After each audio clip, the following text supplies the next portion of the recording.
Hello and welcome to Ananta IAS academy. December 16 2025 news analysis വീഡിയോയിലേക്ക് എല്ലാവർക്കും സ്വാഗതം. എന്നത്തെയും പോലെ സമയം ഒരുപാട് കളയുന്നില്ല. ഏറ്റവും പ്രധാനപ്പെട്ട 2 ന്യൂസ് ആർട്ടിക്കിൾസ് ആണ് നമ്മൾ ഇന്ന് ഡിസ്കസ് ചെയ്യാൻ പോകുന്നത്. ഏറ്റവും ആദ്യമായിട്ട് നമുക്ക് ഡിസ്കസ് ചെയ്യേണ്ടത് മൻരേഗ, അതായത് MGNREGA എന്ന് പറയുന്ന മൻരേഗ എന്ന് പറയുന്ന പ്രോഗ്രാമിൽ വന്നിരിക്കുന്ന മാറ്റം. അതൊരു അമെൻമെന്റ് അല്ല, മറിച്ച് കംപ്ലീറ്റ് ആയിട്ടുള്ള ഒരു റിഡ്രോവൽ ആണ്. പുതിയൊരു രീതിയിലേക്ക് നമ്മളുടെ എംപ്ലോയ്മെന്റ് ഗ്യാരണ്ടി സ്കീമിനെ മാറ്റിയിരിക്കുന്ന ന്യൂസ് ആണ് ആദ്യമായിട്ട് നമുക്ക് ഡിസ്കസ് ചെയ്യാനായിട്ടുള്ളത്. അതിനുശേഷം രണ്ടാമതായിട്ട് നമുക്ക് ഡിസ്കസ് ചെയ്യാനുള്ള ടോപ്പിക് എന്ന് പറയുന്നത് ഒരു സ്റ്റാറ്റിസ്റ്റിക്സ് ആണ്. അതായത് ലോകം മുഴുവനുമുള്ള 6ൽ ഒരാൾ ഒരു എക്സ്പോസ് ടു കോൺഫ്ലിക്ട് എന്നുള്ളൊരു ഡേറ്റ പുറത്തു വന്നിട്ടുണ്ട്. Armed conflict location and event data led എന്ന് പറയുന്ന ഒരു ഓർഗനൈസേഷനാണ് അത് പുറത്തുവിട്ടിരിക്കുന്നത്. ഓക്കെ, സോ അപ്പൊ ഈ 2 ന്യൂസസ് ആണ് നമുക്ക് ഏറ്റവും പ്രധാനമായിട്ടും ഇന്ന് ഡിസ്കസ് ചെയ്യാനായിട്ടുള്ളത്. ഓക്കെ, സോ സമയം കളയുന്നില്ല, നേരെ തന്നെ ഏറ്റവും ആദ്യത്തെ ടോപ്പിക് ആയിട്ടുള്ള പുതിയ ഡിമാൻഡ് ഡ്രിവൺ ആയിട്ടുള്ള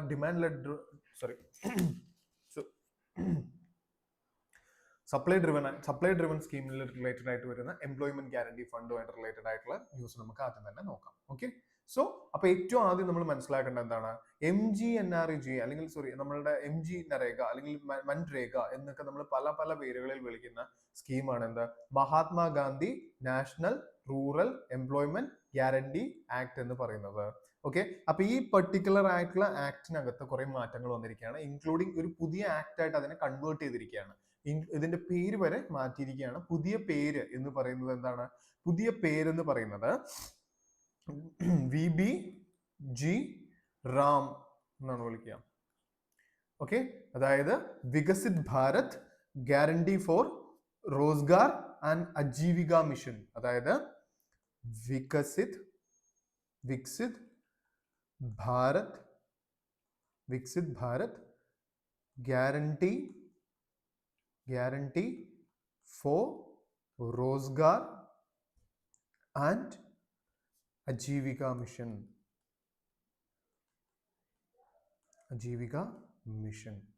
ഓക്കെ, ജി എന്നും കൂടി ഉണ്ട്, ദാറ്റ് ഈസ് ഗ്രാമീൺ. അപ്പോൾ ഇതാണ് പുതിയ സ്കീം എന്ന് പറയുന്നത്. അപ്പൊ ഈ സ്കീമിനെ അടിസ്ഥാനമാക്കിയിട്ടാണ് നമ്മളുടെ പുതിയ മൻരേഗ പ്രൊജക്ട്, പുതിയ മൻരേഗ എന്നല്ല, പുതിയ എംപ്ലോയ്മെന്റ് ഗ്യാരണ്ടീഡ് സ്കീം എന്നുള്ള രീതിയിലേക്ക് കാര്യങ്ങൾ വന്നിരിക്കുന്നത്.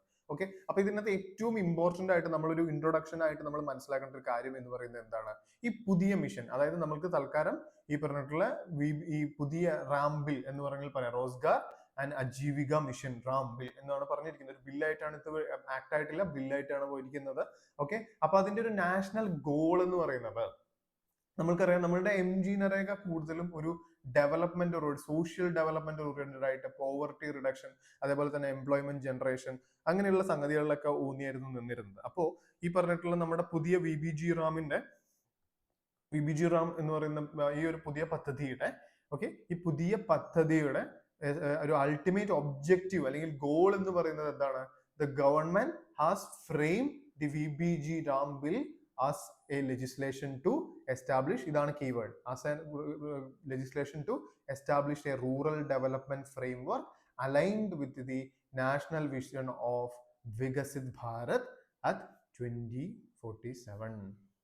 2047 കൂടി നമ്മളുടെ എന്താണ് ഒരു നാഷണൽ വികസിത് ഭാരത് എന്ന് പറയുന്ന ഒരു സെറ്റപ്പ്, അതായത് ഡെവലപ്ഡ് ഭാരത് എന്ന് പറയുന്ന ഒരു മിഷൻ ഉണ്ടല്ലോ. അതായത് നമുക്ക് ഡെവലപ്ഡ് ആവണം ബൈ 2040 കൂടിയിട്ട്. ഈ ഒരു പോർഷൻ, അതായത് 2020 മുതൽ 2047 വരെയുള്ള കാലത്ത് നമ്മൾ അമൃത് കാലം എന്ന് വിളിക്കുന്നു. അതായത് ജേർണി ടു ഡെവലപ്മെന്റ് എന്നാണ് നമ്മൾ അതിനെ ഉദ്ദേശിക്കുന്നത്. അപ്പോൾ ആ ഒരു പെർട്ടിക്കുലർ മിഷനോടും ഒബ്ജക്റ്റീവോടും കൂടിയിട്ട് അതിനോടൊക്കെ അലൈൻ ചെയ്ത് നിൽക്കുന്ന രീതിയിൽ അതിനോടെല്ലാം അലൈൻ ചെയ്ത് നിൽക്കുന്ന രീതിയിൽ നമ്മൾക്ക് നമ്മളുടെ റൂറൽ ഡെവലപ്മെന്റിനെ ഒരു ഫ്രെയിംവർക്ക് ഉണ്ടാക്കി അതിലേക്ക് അലൈൻ ചെയ്ത് നാഷണൽ വിഷൻ ആയിട്ട് മാറ്റണം. അത് റൂറൽ ഡെവലപ്മെന്റും വികസിത് ഭാരതിന് വേണ്ടിയിട്ട് കോൺട്രിബ്യൂട്ട് ചെയ്യണം എന്നുള്ള ഒരു ഐഡിയയുടെ പുറത്തുകൂടിയാണ് പുതിയതായിട്ട് ഈ സെഷനിൽ, അതായത് നമ്മുടെ വിന്റർ സെഷനിലുള്ള ഈ ബഡ്ജറ്റ് ലോക്സഭാ സെഷനിൽ ഈ ഒരു പെർട്ടിക്കുലർ ബില്ല് പുറത്തു വന്നിരിക്കുന്നത്. Okay, yes. ദെൻ നമ്മൾ മനസ്സിലാക്കേണ്ട അടുത്തൊരു കാര്യമുണ്ട്. നമ്മളുടെ ഈ ഇതിനിപ്പോ ഇതേപോലത്തെ ഈ ഒരു പെർട്ടിക്കുലർ ന്യൂസ് വരുന്നത് കൊണ്ട് കൂടിയിട്ട് ഒരുപാട് ആളുകൾ ഇപ്പൊ പുതിയ മിഷന്റെ ഓരോ ഫീച്ചേഴ്സിനെ കുറിച്ചും അതിനെ കുറിച്ചൊക്കെ ഒരുപാട് ഡിസ്കഷൻസ് നടത്തും. പക്ഷെ ഏറ്റവും നമ്മൾ മനസ്സിലാക്കേണ്ട ഒരു UPSCയുടെ സ്റ്റൈൽ എങ്ങനെയാണ്? UPSC ഇങ്ങനത്തെ വരുന്ന സിറ്റുവേഷനകത്ത് ഏറ്റവും കൂടുതൽ ചെയ്യാൻ പോകുന്ന ഒരു കാര്യം നമ്മളുടെ ഈ MGNREG അല്ലെങ്കിൽ മൻരേഗ എന്ന് പറയുന്ന പ്രൊജക്ടിനെ മൻരേഗയുമായിട്ട് റിലേറ്റഡ് ആയിട്ടുള്ള ടോപ്പിക്സ് ആയിരിക്കും ഈ പ്രാവശ്യത്തെ ക്വസ്റ്റ്യൻസിൽ നമ്മൾ എക്സ്പെക്ട് ചെയ്യേണ്ടത്. ഓക്കെ, അപ്പൊ മൻരേഗയുമായിട്ട് എക്സ്പെക്ട് ചെയ്യേണ്ട രീതിയിലുള്ള മെയിൻസ് റിലേറ്റഡ് ക്വസ്റ്റ്യൻ എന്ന് പറയുമ്പോഴത്തേക്ക് എന്താണ്? What are the achievements of MNREGA? MNREGA എന്ന് പറയുന്ന ഈ ഒരു പ്രൊജക്ടിന്റെ അച്ചീവ്മെന്റ്സ് എന്തൊക്കെ, ക്രിട്ടിക്കലി ഇവാലുവേറ്റ് എന്നുള്ള ക്വസ്റ്റ്യൻസ് ഒക്കെ നമുക്ക് വേണമെന്നുണ്ടെങ്കിൽ എക്സ്പെക്ട് ചെയ്യാം. ഓക്കെ, അപ്പൊ അതിലേക്കുള്ള കുറച്ച് ഫോൾഡർ ആണ് ഞാൻ ഇന്നിവിടെ നിങ്ങൾക്ക് ഇവിടെ പ്രൊവൈഡ് ചെയ്യാനായിട്ട് ഉദ്ദേശിക്കുന്നത്. ഓക്കെ, അതിൽ ഏറ്റവും ആദ്യം നമുക്ക് നോക്കേണ്ട ഒരു കാര്യം എന്താണ്? ഫസ്റ്റ് തന്നെ ഈ പറഞ്ഞിട്ടുള്ള റൈറ്റ് ടു വർക്ക് എന്ന് പറയുന്നത് എന്താണ്? ഒരു ഫണ്ടമെന്റൽ റൈറ്റ് അല്ല. Basically right to work comes under DPSP ആണ്. ഓക്കെ, DPSP അതായത് എന്താണ്? ഒരു വെൽഫെയർ സ്റ്റേറ്റിന്റെ ഐഡിയ ആണ്. വെൽഫെയർ സ്റ്റേറ്റിന്റെ ഐഡിയയിൽ വരുന്ന ഒരു കോൺസെപ്റ്റ് ആണ് ഈ പറഞ്ഞിട്ടുള്ള റൈറ്റ് ടു വർക്ക് എന്ന് പറയുന്നത്. അപ്പൊ ഈ റൈറ്റ് ടു വർക്ക്, അപ്പൊ അതിന്റെ കംപ്ലീറ്റ് എക്സ്പാൻഷൻ ആർട്ടിക്കിൾ 41 പറയുന്നത് right to work, to education and to public assistance in certain cases എന്നുള്ളതാണ്. യെസ്, അപ്പൊ അതിനകത്ത് നമുക്ക് ഈ പറഞ്ഞിട്ടുള്ള റൈറ്റ് ടു വർക്ക് ആർട്ടിക്കിൾ നമ്മളുടെ 41നെ ഒരു എന്താ പറയാ റിയാലിറ്റിയിലേക്ക് കൺവേർട്ട് ചെയ്യുന്ന ഒരു സ്കീമായിരുന്നു എന്ത്? നമ്മളുടെ മൻരേഗ എന്ന് പറഞ്ഞ് നമുക്ക് എന്ത് ചെയ്യാം? നമ്മളുടെ ആൻസറിനെ സ്റ്റാർട്ട് ചെയ്യാം. ഒരു decent way of starting your answer ആണിത്.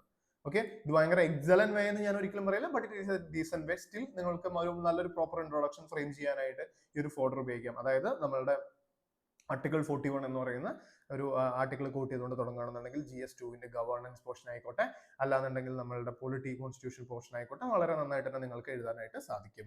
ഓക്കെ, ദെൻ ഈ മൻരേഗിനെ കുറിച്ച് പറയുമ്പോൾ it is A first scheme. അതായത് ഏകദേശം 2005-2006 കാലഘട്ടങ്ങളിലാണ് ഇത് റോൾ ഔട്ട് ചെയ്യുന്നത്. അപ്പൊ ആ സമയത്ത് ഒരു വേജ് എംപ്ലോയ്മെന്റ് എന്ന് പറയുന്ന സാധനം, അതായത് നിങ്ങൾ ആലോചിച്ച് നോക്കൂ, നിങ്ങൾക്ക് ജോലി തരിക അല്ലെങ്കിൽ നിങ്ങൾക്ക് ജോലിയോട് കൂടിയിട്ടുള്ള വേതനം, ഡെയിലി കൂലി തരിക, വേജ് തരിക എന്ന് പറയുന്ന സംഗതി ഒരു ലെജിസ്ലേറ്റീവ് ബാക്കിങ്ങിനോടുകൂടി ചെയ്യുക എന്ന് പറയുന്നത് ചില്ലറ കാര്യമൊന്നുമല്ല. അപ്പൊ ആ ഒരു കാര്യം വളരെ വലിയൊരു അച്ചീവ്മെന്റ് ഓഫ് മൻരേഗ ആയിട്ട് കാണുന്നു. That is a wage employment guaranteed by law. കാരണം ഇൻ കേസ് നിങ്ങൾക്ക് പൈസ തരാൻ പറ്റിയില്ലെങ്കിൽ അതിന്റെ അർത്ഥം എന്താണ്? Government is violating the law എന്നുള്ള ഒരു കോൺസെപ്റ്റിലേക്ക് എത്തും. അപ്പൊ അതുകൊണ്ട് തന്നെ അതൊരു വളരെ സിൻസിയർ ആയിട്ടുള്ള ഒരു എഫേർട്ട്, ഒരു ഗവേണൻസ് സ്റ്റൈലിൽ അല്ലെങ്കിൽ പബ്ലിക് അഡ്മിനിസ്ട്രേഷൻ സ്റ്റൈലിലോ നമ്മൾ നോക്കുമ്പോൾ വളരെയധികം സിൻസിയർ ആയിട്ടുള്ള അല്ലെങ്കിൽ ഇന്റഗ്രിറ്റി ഉളവാക്കുന്ന അല്ലെങ്കിൽ ഒരു ക്വാളിറ്റി ഓഫ് പബ്ലിക് സർവീസ് ഇത് നമ്മളുടെ GS4ന്റെ ഒരു ടോപ്പിക് ആണ്. അപ്പൊ ഈ quality of public service ensure ചെയ്യുന്ന രീതിയിൽ ഈ വേജ് എംപ്ലോയ്മെന്റിന് എന്ത് ചെയ്യുന്നുണ്ട്? ഒരു ഗ്യാരണ്ടി നൽകുന്നുണ്ട്. അതൊരു ലോയോട് കൂടിയിട്ട് ഗ്യാരണ്ടി നടക്കുന്നത്. ഓക്കെ, അപ്പൊ ആ ഒരു സംഗതി എന്ന് പറയുന്നത് ആ കാലഘട്ടങ്ങളിൽ വളരെ പുതിയ ഒരു കാര്യമായിരുന്നു. അതായത് ആ അത്രയും കറേജിയസ് ആയിട്ടുള്ള ഒരു ആക്ട് ആയിട്ടും ഈ മൻരേഗനെ കാണുന്നുണ്ട്. ദെൻ നമുക്ക് കുറച്ച് സ്റ്റാറ്റിസ്റ്റിക്സ് അല്ലെങ്കിൽ കുറച്ച് ഡേറ്റ നമുക്ക് എപ്പോഴും വളരെ ആവശ്യമാണ് നമുക്ക് ഡേറ്റ ചെയ്യാനായിട്ട്. അപ്പൊ ഡേറ്റ വൈസ് നമ്മൾ നോക്കുകയാണെന്നുണ്ടെങ്കിൽ employment generations of millions of rural households access work each year. ഏകദേശം 10 ലക്ഷത്തോളം ആളുകൾക്ക്, 10 ലക്ഷം എന്ന് പറയാൻ പറ്റില്ല, നമ്മൾ ആ ഫ്രെയിം ചെയ്തപ്പോൾ മില്യൺസ് എന്ന് വരുന്നതേ ഉള്ളൂ, കോടിക്കണക്കിന് ആളുകൾക്ക് ജോലി എന്ത് ചെയ്തിട്ടുണ്ട്? നമുക്ക് കിട്ടിയിട്ടുണ്ട്. അതിന്റെ ഒരു ഡേറ്റ ആയിട്ട് നമ്മൾ നോക്കുകയാണെങ്കിൽ എത്ര കോടിയാണ്? 11.3 കോടിയോളം ആളുകൾക്കാണ് 2022 കൂടിയിട്ട് ഈ സ്കീമിന്റെ ബെനിഫിഷ്യറീസ് ആയിട്ട് വരാനായിട്ട് സാധിച്ചത്. ഇതേപോലുള്ള കാര്യങ്ങൾ കോട്ട് ചെയ്യുമ്പോൾ നമ്മൾ പറയുന്ന വാക്യങ്ങളിൽ നമ്മൾ പറയുന്ന കാര്യത്തിന് ഒരു ക്രെഡിബിലിറ്റി ഉണ്ടാക്കാനായിട്ട് നമ്മൾക്ക് ഇതേപോലത്തെ ഡേറ്റാസ് ഒരുപാട് കോട്ട് ചെയ്യാനായിട്ട് സാധിക്കും. അതായത് ഇപ്പൊ നമ്മൾ ആദ്യം തന്നെ പറഞ്ഞു, ഈ മൻരേഗ എന്ന് പറയുന്ന പ്രൊജക്ട് ഒരുപാട് ആളുകൾക്ക് ജോലി ജനറേറ്റ് ചെയ്തു എന്ന് നമ്മൾ പറഞ്ഞു. അപ്പൊ നമ്മൾ അതിന് ഇങ്ങനെ പറയുന്നതിന്റെ കൂടെ തന്നെ നമ്മളൊന്ന് സബ്സ്റ്റാൻഷിയേറ്റ് ചെയ്യുകയാണ്. ഏകദേശം 11.3 കോടി ജനങ്ങൾക്കാണ് ജോലി കിട്ടിയത് എന്ന് പറയുമ്പോൾ എന്താണ്? കുറച്ചുകൂടി ക്രെഡിബിലിറ്റി വരും അല്ലെ? അപ്പൊ ആ ക്രെഡിബിലിറ്റിയാണ് നമ്മളുടെ ആൻസേഴ്സിനെ എപ്പോഴും സ്റ്റാൻഡപ്പ് ആക്കുന്നത്, അല്ലെങ്കിൽ ബാക്കിയുള്ളവരുടെ ആൻസേഴ്സിൽ നിന്നും വ്യത്യസ്തനാക്കുന്നത് അതേപോലെയുള്ള പോയിന്റുകളാണ്. അപ്പൊ ഇതേപോലെയുള്ള ഫാക്ട്സ് ഒക്കെ ഒന്ന് മനസ്സിലാക്കി വെച്ചേക്കുക. പ്രത്യേകിച്ച് ഈ പറഞ്ഞിട്ടുള്ള മൻരേഗ വളരെയധികം ക്രിറ്റിസിസം, അതായത് പുതിയ ഈ പറഞ്ഞിട്ടുള്ള സ്കീം ഒപ്പോസിഷന്റെ സൈഡിൽ നിന്ന് പല രീതിയിലുള്ള ക്രിറ്റിസിസംസ് വന്നിട്ടുണ്ട്. അത് നമ്മൾ ഇന്നത്തെ ക്ലാസ്സിൽ തന്നെ ഡിസ്കസ് ചെയ്യും. അപ്പോ ആ ഒരു കാര്യങ്ങൾ സംസാരിക്കുന്ന സമയത്ത് ഏകദേശം 11.3 കോടി ആളുകൾക്ക് നമ്മൾ എന്ത് ചെയ്യുന്നുണ്ട്? എംപ്ലോയ്മെന്റ് പ്രൊവൈഡ് ചെയ്യുന്നുണ്ട്. എന്തിലൂടെ? മൻരേഗയിലൂടെ. ക്ലിയർ? അപ്പൊ എംപ്ലോയ്മെന്റ് ജനറേഷൻ എന്ന് പറയുന്ന ഒരു സംഗതി അച്ചീവ് ചെയ്തു.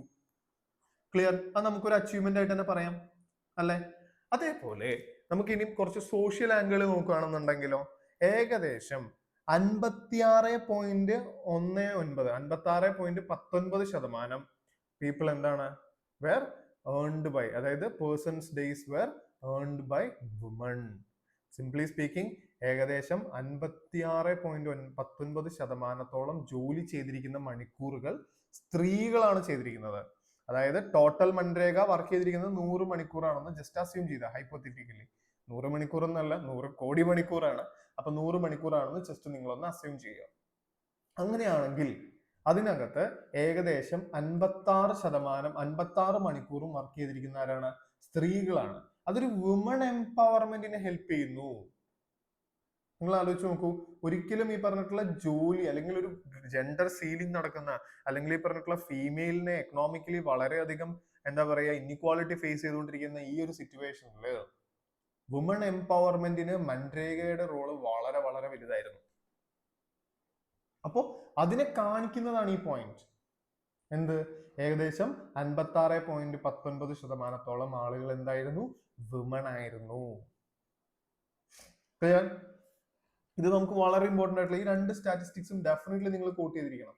കാരണം ഇത് കോട്ട് ചെയ്യുന്നതിലൂടെ നിങ്ങൾക്ക് നിങ്ങളുടെ ആൻസേഴ്സിൽ ക്രെഡിബിലിറ്റി കൊണ്ടുവരാൻ സാധിക്കും. നിങ്ങൾക്ക് ഇയർ കൂടി ഒന്ന് മെൻഷൻ ചെയ്താൽ അതിലും നല്ലതാണ്. 2022 ഡേറ്റയാണ് ഇത് രണ്ടും. അപ്പൊ ഇത് രണ്ടും ഒന്ന് മെൻഷൻ ചെയ്യുകയാണെന്നുണ്ടെങ്കിൽ നിങ്ങളുടെ ആൻസേഴ്സിന് വാല്യൂ അഡീഷൻസ് നടക്കാനായിട്ട് നിങ്ങൾക്ക് വേറെ ടെൻഷൻസ് ഒന്നും അധികം വിചാരിക്കേണ്ട ആവശ്യം ഉണ്ടാവില്ല. ക്ലിയർ? അതേപോലെ തന്നെ നമ്മൾ മനസ്സിലാക്കേണ്ട അടുത്തൊരു പോയിന്റ് എന്ന് പറയുന്നത്, നമ്മൾ ദാനം ചെയ്യുമല്ലേ, അതിനെ വളരെയധികം മഹത്വവൽക്കരിച്ച് നമ്മൾ സംസാരിക്കാറുണ്ട്. പക്ഷെ ഈ ദാനം ചെയ്യുന്ന സമയത്ത് അല്ലെങ്കിൽ അത് ഏറ്റുവാങ്ങുന്ന ആളുടെ മൈൻഡിനെ കുറിച്ച് നമ്മൾ ചിന്തിച്ചിട്ടുണ്ടോ? ഈ ദാനം സ്വീകരിക്കുന്ന ആളുകൾ, അവർക്ക് ഈ പറഞ്ഞതുപോലെ അവരുടേതായ കുറച്ച് ഈ പറഞ്ഞിട്ടുള്ള അഭിമാന പ്രശ്നങ്ങള്, അപമാന പ്രശ്നങ്ങള്, അങ്ങനെയുള്ള കാര്യങ്ങളൊക്കെ വരുന്നതായിട്ട് നമ്മൾ കണ്ടിട്ടുണ്ട് അല്ലെ? അപ്പോ ഈ എപ്പോഴും ഗവൺമെന്റിന്റെ അടുത്ത് നിന്ന് ഓരോ ഫ്രീ ബി അല്ലെങ്കിൽ സബ്സിഡി അങ്ങനത്തെ പരിപാടികളും സംഗതികളും ഒരുപാട് വേണം എന്ന് പറഞ്ഞ് നമ്മൾ നിൽക്കുന്ന ആ നേരം കൊണ്ട് നമ്മൾ ഇതേപോലെ നിങ്ങൾക്ക് ജോലി ഞാൻ തരാം, നിങ്ങൾക്ക് അതിനുള്ള വരുമാനം നമ്മൾ തരാം എന്നുള്ള രീതിയിൽ പുതിയൊരു അപ്രോച്ച് അല്ലെ, ഓൾ ടുഗദർ ഒരു ഡിഫറെന്റ് അപ്രോച്ച് എടുക്കാനായിട്ടും എന്ത് സഹായിച്ചു എന്നാ പറയുന്നത്? ഈ പറഞ്ഞിട്ടുള്ള മൻരേഗ ഹെൽപ്പ് ചെയ്തു. അതാണ് ഇവിടെ എഴുതിയിരിക്കുന്നത്. Shift of charity mode to right based entitlement. Clear? നോക്കൂ, ഈ വാക്കുകളൊക്കെ വളരെ മനോഹരമായ വാക്കുകളാണ്. ഇത് നിങ്ങൾക്ക് എങ്ങനെ തന്നെ റീപ്രൊഡ്യൂസ് ചെയ്യാൻ പറ്റി കഴിഞ്ഞാൽ വളരെ നല്ലതാണ്. നല്ല കീ വേർഡ്സ് ആണ് ഇതിനകത്ത്. അപ്പൊ ഇത് ജസ്റ്റ് അണ്ടർലൈൻ ചെയ്തിട്ട് ചെക്ക് ചെയ്യുന്ന എക്സാമിനർക്ക് വളരെ ഈസിലി നിങ്ങൾക്ക് മാർക്ക് ഈ പറഞ്ഞതുപോലെ അലോക്കേറ്റ് ചെയ്യാനായിട്ട് സാധിക്കും. അപ്പോൾ അതേപോലെ നിങ്ങൾ ഇതിനെ ഒരു സ്ട്രക്ചർ ചെയ്തിട്ട് ആഫ്റ്റർ ദിസ് വീഡിയോ നിങ്ങൾ തന്നെ ഒരു പേപ്പർ എടുത്തിട്ട് what are the achievements of MNREGA ഒന്ന് നിങ്ങളൊരു മെമ്മറൈസ് ചെയ്തിട്ട് എഴുതാൻ നോക്കുകയാണെന്നുണ്ടെങ്കിൽ ത്രൂ ഔട്ട് നിങ്ങളുടെ കറണ്ട് അഫെയറിന്റെ പ്രിപ്പറേഷൻ കഴിയും, പ്ലസ് നിങ്ങളുടെ ആൻസർ റൈറ്റിങ്ങിന് നിങ്ങൾക്ക് വേണ്ടിയിട്ട് ടൈം അലോക്കേറ്റ് ചെയ്യാൻ സാധിക്കും. ഓക്കെ, സോ ഈ കേസിൽ ഇപ്പോഴാണ് എനിക്ക് അനന്തയുടെ പുതിയ ഇനീഷ്യേറ്റീവിനെ കുറിച്ച് പറയാനുള്ളത്. നമ്മളുടെ ടെലഗ്രാം ചാനലിന്റെ ലിങ്ക് ഞാൻ ഡിസ്ക്രിപ്ഷനിൽ കൊടുത്തേക്കാം. നിങ്ങൾ എല്ലാവരും അതിൽ കയറുക. നമ്മൾ PYQ അനാലിസിസ് സ്റ്റാർട്ട് ചെയ്തിട്ടുണ്ട്.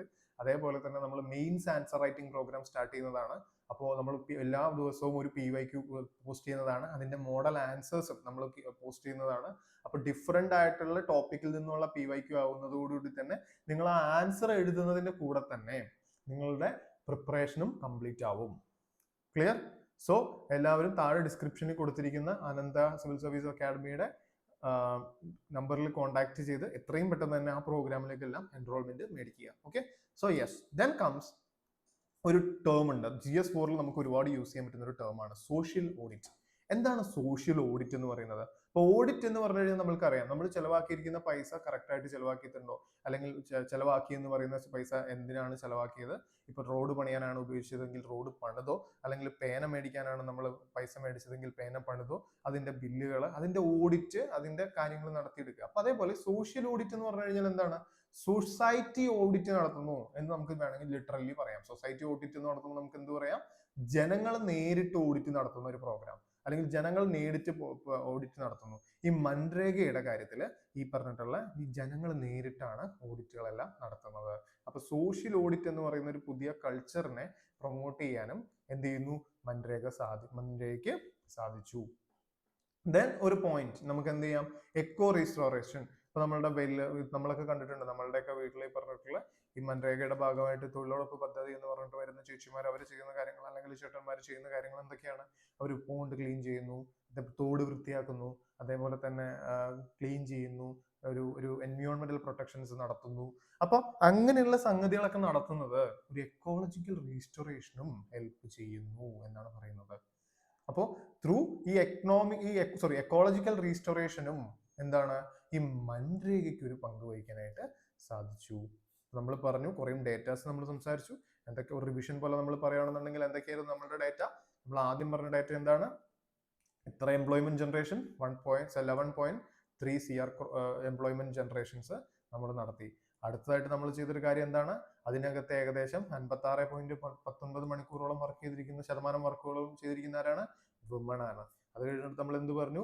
സോഷ്യൽ ഓഡിറ്റ് എന്താണ്? സോഷ്യൽ ഓഡിറ്റ് പ്രൊമോട്ട് ചെയ്തു. അത് കഴിഞ്ഞിട്ട് നമ്മൾ എന്ത് പറഞ്ഞു? എക്കോളജിക്കൽ റീസ്റ്റോറേഷൻ എന്ന് പറയുന്ന ഒരു സംഗതിയിലേക്ക് നമ്മൾ വന്നു എന്ന് പറഞ്ഞു. അതേപോലെ തന്നെ ചാരിറ്റിയിൽ ഉണ്ടായിരിക്കുന്ന ഷിഫ്റ്റ് എന്താണ്? റൈറ്റ് ബേസ്ഡ് എൻടൈറ്റിൽമെന്റ് ആണ് ഇൻസ്റ്റെഡ് ഓഫ് ചാരിറ്റി മോഡ്. നമ്മളാണെങ്കിലും നമ്മൾ പറയില്ല ഔദാര്യത്തിന് വേണ്ടി വന്നതല്ല സാറേ, ഞാൻ ചെയ്ത വർക്കിനുള്ള പൈസ തരൂ എന്ന് പറഞ്ഞാൽ. അതേപോലെ ഏറ്റവും ടോപ്പിൽ എഴുതേണ്ട ഒരു ആർട്ടിക്കിളാണ് ആർട്ടിക്കിൾ 41. ആർട്ടിക്കിൾ 41 വരുന്നത് DPSP-യിലാണ്. ക്ലിയർ? ഇത്രയുമാണ് നമുക്കൊരു അച്ചീവ്മെന്റ് ഓഫ് മൻരേഗ എന്ന് പറഞ്ഞ് നമുക്ക് പ്രൊവൈഡ് ചെയ്യാൻ അല്ലെങ്കിൽ നമുക്ക് കോട്ട് ചെയ്യാനായിട്ട് സാധിക്കുന്ന കാര്യങ്ങൾ. ക്ലിയർ? ദെൻ നമ്മൾ നോക്കേണ്ട എന്താണ്? പുതിയ പദ്ധതി നമ്മൾ പറഞ്ഞു VBG റാം, അതായത്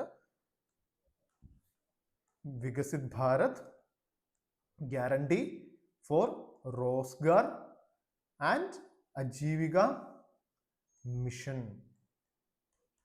VBG Ramji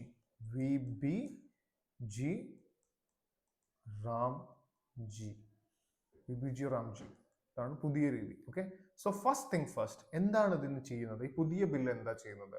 replacement of existing legislation. That is the first point. That is, it replaced the existing legislations of Manrega. That is, VBG Ram Bill is designed to replace the Mahatma Gandhi National Rural Employment Guarantee Act 2005, which currently operates under a demand-led framework. എന്താ ഈ demand lead ഫ്രെയിംവർക്കും supply driven ടേണും എന്നൊക്കെ പറയുന്നത്? അതിന്റെ ഒരു difference നമുക്ക് ആദ്യം തന്നെ ഒന്ന് മനസ്സിലാക്കാം. ഓക്കെ, ഈ ഡിമാൻഡ് ലെഡ് ഫ്രെയിംവർക്ക് എന്ന് പറഞ്ഞു കഴിഞ്ഞാൽ, സപ്പോസ് ഈ ഒരു ഇതിലേക്ക് നമ്മൾ എന്താ ചെയ്യുന്നത്? എത്രത്തോളം വർക്ക് ആളുകൾക്ക് കൊടുക്കാൻ പറ്റുമോ അത്രയും വർക്ക് നമ്മൾ എന്ത് ചെയ്യുന്നുണ്ട്? അത്രയും വർക്ക് നമ്മൾ ആളുകൾക്ക് അലോക്കേറ്റ് ചെയ്തതിനു ശേഷം അത് ബഡ്ജറ്റിൽ നിന്ന് ക്ലെയിം ചെയ്തെടുക്കുന്ന രീതിയായിരുന്നു. അതായിരുന്നു നമ്മളുടെ ഈ പറഞ്ഞിട്ടുള്ള ഡിമാൻഡ് ലെഡ് ഫ്രെയിംവർക്ക് എന്ന് പറയുന്നത്. ഓക്കെ, സപ്ലൈ ഡ്രിവണിൽ എന്താണ് സംഭവിക്കുക? Under the new system, allocation for employment will be capped at a fixed budget determined by union government. This contrasts with the Manrega's demand-led framework, which allowed for more flexible budget to meet actual demand for work. Okay, അപ്പോൾ ഇതിന് എന്താ capping mechanism എന്ന് ഉദ്ദേശിച്ചു കഴിഞ്ഞാൽ, അതായത് നമ്മളുടെ ഈ പറഞ്ഞിട്ടുള്ള ഇപ്പോ സപ്പോസ് എന്താ പറയാ, നമ്മളുടെ ഗവൺമെന്റിന് ഒരു വർക്ക് ചെയ്യണം. ഓക്കെ, അപ്പോൾ വർക്ക് ചെയ്യാനായിട്ടുള്ള വർക്കിന്റെ അടിസ്ഥാനത്തിൽ എന്ത് ചെയ്യും? നമ്മൾ ഗവൺമെന്റ് ഡിമാൻഡ് ചെയ്യും. എന്തിനെ? ലേബേഴ്സിനെ. വർക്കിന്റെ അടിസ്ഥാനത്തിൽ ലേബേഴ്സിനെ ഡിമാൻഡ് ചെയ്യും. അപ്പൊ ഈ വർക്കിന്റെ അടിസ്ഥാനത്തിലാണ് ബഡ്ജറ്റ് ഡിസൈഡ് ചെയ്യുന്നത്. എത്ര രൂപയാണ് മൻരേഗയ്ക്ക് വേണ്ടിയിട്ട് മാറ്റി വെക്കുന്നത് എന്നുള്ളത്. നമ്മൾ ജസ്റ്റ് ഇങ്ങനെ എംപ്ലോയ്മെന്റ് കൊടുക്കണം, ഇവർക്ക് സാലറി കൊടുക്കണം എന്നുള്ള ഒരു ഒറ്റ ലക്ഷ്യം കൊണ്ട് മാത്രം എന്ത് ചെയ്യില്ല, നമ്മൾ കുറച്ച് പൈസ മാറ്റി വെക്കില്ല. മറിച്ച് നമ്മൾ എന്ത് ചെയ്യും? ഒരു ബഡ്ജറ്റ് പ്രിപ്പയർ ചെയ്യും. ആ ബഡ്ജറ്റ് പ്രിപ്പയർ ചെയ്തിട്ട് നമ്മൾ അതിലേക്ക് എന്ത് ചെയ്യും? അതിൽ വർക്ക് അലോക്കേറ്റ് ചെയ്യും.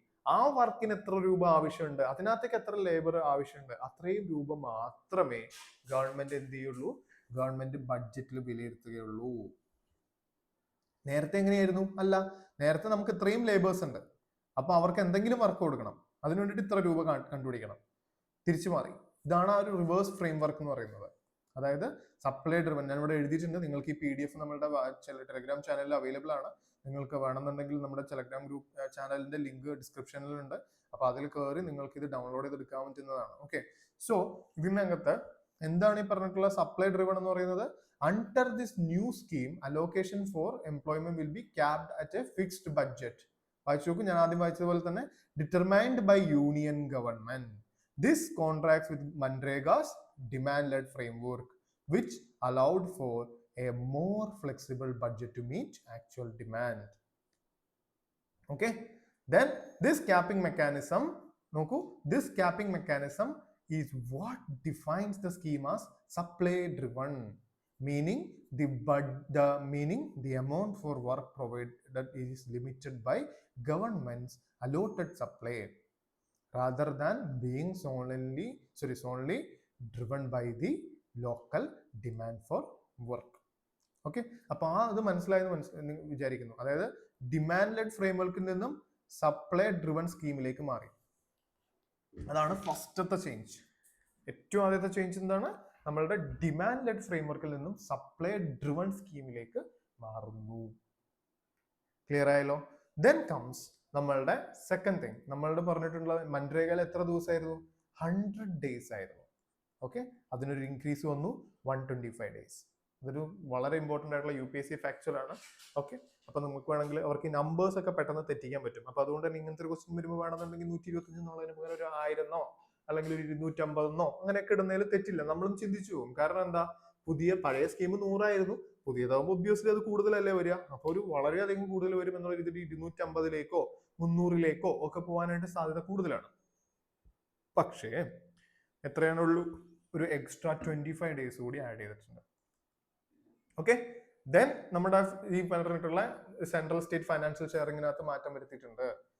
ഇത് അതായത് നമ്മൾക്ക് അപ്പൊ പറയേണ്ട ഒരു സ്കീമാണ് എന്ത്? സെൻട്രലി സ്പോൺസേർഡും സെൻട്രൽ സെക്ടർ സ്കീം എന്ന് പറയുന്നത്. സെൻട്രൽ സെക്ടർ സ്കീം എന്ന് പറഞ്ഞു കഴിഞ്ഞാൽ എന്താണ്? അതിന്റെ ഫുൾ എക്സ്പെൻസും സെൻട്രൽ ഗവൺമെന്റ് ആയിരിക്കും എടുക്കുക. ആ സെൻട്രലി സ്പോൺസേർഡ് സ്കീം എന്ന് പറയുന്നതോ നോർമൽ സ്റ്റേറ്റ്സ് 60:40 എന്നുള്ള 60% സെൻട്രൽ പ്രൊവൈഡ് ചെയ്യും, 40% ആര് പ്രൊവൈഡ് ചെയ്യണം? സ്റ്റേറ്റ് പ്രൊവൈഡ് ചെയ്യണം. ഏത് സ്കീമില്? സെൻട്രലി സ്പോൺസേർഡ് സ്കീമില്. ഓക്കെ, സെൻട്രലി സ്പോൺസേർഡ് സ്കീമില്. അപ്പോൾ സെൻട്രൽ സെക്ടർ സ്കീമിലോ 100% എക്സ്പെൻസ് ബേർഡൻ ചെയ്യുന്ന ആരാണ്? ഗവൺമെന്റ് ആണ്. ക്ലിയർ? അപ്പോ ഇവിടെ ഇപ്പൊ ഈ മൻരേഗ എന്ന് പറയുന്നത് എന്താണ്? ഒരു സെൻട്രൽ സെക്ടർ സ്കീം പോലെ ആയിരുന്നു. പക്ഷേ ഇവിടെയോ ഈ പറഞ്ഞിട്ടുള്ള പുതിയ സ്കീമിൽ മാറി അതൊരു സെൻട്രലി സ്പോൺസേർഡ് സ്കീം പോലെയായി. ദാറ്റ് ഈസ് നമ്മളുടെ 60:40 എന്നുള്ള രീതിയിലായി. ഓക്കെ, സോ ഇതിനെ വളരെയധികം സ്റ്റേറ്റ്സ് എന്ത് ചെയ്തിട്ടുണ്ട്? ക്രിട്ടിസൈസ് ചെയ്തിട്ടുണ്ട്. കാരണം ഓൾറെഡി അവരുടെ കയ്യിൽ പൈസ ഇല്ല. അതിൻ്റെ ഇടയിൽ നിങ്ങൾ ഇങ്ങനെയും കൂടി ചെയ്തു കഴിഞ്ഞാൽ ഞങ്ങൾ എന്ത് ചെയ്യും എന്നുള്ള രീതിയിലാണ് ചോദ്യം വന്നിരിക്കുന്നത്. അപ്പൊ അതൊരു വളരെയധികം ക്രിറ്റിസിസം ആയിട്ട് ചോദിക്കുന്ന ഒരു കാര്യമാണ്. ഓക്കെ, ദെൻ നമുക്ക് മനസ്സിലാക്കേണ്ട ഒരു കാര്യം എന്ന് പറഞ്ഞു കഴിഞ്ഞാൽ ഈ പ്രിലിംസ് റിലേറ്റഡ് ആയിട്ട് മൻരേഗയിൽ നിന്ന് നമുക്ക് കുറച്ച് ഫാക്ട്സ് കൂടി നോക്കിയിട്ട് നമുക്ക് ഇന്നത്തെ ഡിസ്കഷൻ, ഈ ടോപ്പിക്കിന്റെ ഡിസ്കഷൻ കൺക്ലൂഡ് ചെയ്യാം. ദാറ്റ് ഈസ് 100 days ആദ്യം തന്നെ പറഞ്ഞിരുന്നു. ഓക്കെ, അൺഎംപ്ലോയ്മെന്റ് അലവൻസ് കിട്ടും, വർക്ക് 15 ദിവസത്തിനുള്ളിൽ. ഇപ്പൊ നമ്മൾ ഇന്ന് രജിസ്റ്റർ ചെയ്തു, അടുത്ത 15 ദിവസത്തിനുള്ളിൽ നമുക്ക് വർക്ക് കിട്ടിയില്ല എന്നുണ്ടെങ്കിൽ നമുക്ക് എന്ത് കിട്ടും? അൺഎംപ്ലോയ്മെന്റ് അലവൻസ് കിട്ടും. ഓക്കെ, ദെൻ ഒരു ഇതാണ്, ഞാനിവിടെ വർക്ക് ചെയ്യുന്നുണ്ടെങ്കിൽ 5 കിലോമീറ്റർ റേഡിയസിൽ എന്തുണ്ടാവും? എനിക്ക് വർക്ക് കിട്ടിയിരിക്കണം. ഓക്കെ, 5 കിലോമീറ്റർ ഞാൻ ക്രോസ് ചെയ്ത് കഴിഞ്ഞാൽ 6 കിലോമീറ്ററിലേക്ക് ആയി കഴിഞ്ഞാൽ എനിക്ക് എന്ത് കിട്ടണം? എക്സ്ട്രാ വേജ് വേണം. ദെൻ അതേപോലെ തന്നെ 33% എന്ത് വേണം? വുമൺ പാർട്ടിസിപ്പേഷൻ ഉണ്ടായിരിക്കണം. പക്ഷെ ആക്ച്വലി അത് കൂടുതലാണ്. ഇത് നമ്മുടെ ഒരു അച്ചീവ്മെന്റ് ആണ്. ഒരു വുമൺ എംപവർമെന്റിന്റെ കാര്യത്തിൽ ഇതൊരു അച്ചീവ്മെന്റ് ആയിട്ട് നമുക്ക് കോട്ട് ചെയ്യാം. ഓക്കെ, ദെൻ കുറച്ച് പ്രിലിംസ് ട്രാപ്സ് വിട്ടിട്ടുണ്ട്. പ്രിലിംസിനകത്ത് നമുക്ക് എങ്ങനെയൊക്കെ ചോദിക്കാം? അർബൺ എംപ്ലോയ്മെന്റ് ഇൻക്ലൂഡഡ് അല്ല മൻരേഗയിൽ. ഓക്കെ, ദെൻ സ്കിൽ ട്രെയിനിങ് ഒന്നും അതിന്റെ ഒരു കമ്പോണന്റേ അല്ല. അൺസ്കിൽഡ് വർക്ക്, മാനുവൽ ലേബർ, അങ്ങനത്തെ കാര്യങ്ങൾക്കൊക്കെ ആയിട്ടാണ് മൻരേഗനെ യൂസ് ചെയ്യുന്നത്. സ്കില്ലൊക്കെ എടുക്കാനാണെന്നുണ്ടെങ്കിൽ നല്ല ചെലവല്ലേ? ഒരു സ്കില്ല് ഡെവലപ്പ് ചെയ്യണമെന്നുണ്ടെങ്കിൽ ഒരുപാട് കഴിവ്, ഒരുപാട് ഇൻവെസ്റ്റ്മെന്റ് ഓഫ് എനർജി, ഫൈനാൻഷ്യൽ ഇൻവെസ്റ്റ്മെന്റ്സും ഒക്കെ വേണമല്ലോ. അപ്പോൾ അതിനൊന്നും സമയമില്ല. അതിന് പകരം എന്താണ് ഈ പറഞ്ഞിട്ടുള്ള നമ്മുടെ അൺസ്കിൽഡ് ആയിട്ടുള്ള ലേബേഴ്സിനെയാണ് ഇതിനകത്ത് സ്കിൽ ട്രെയിനിങ്ങിൽ പ്രൊവൈഡ് ചെയ്യുക.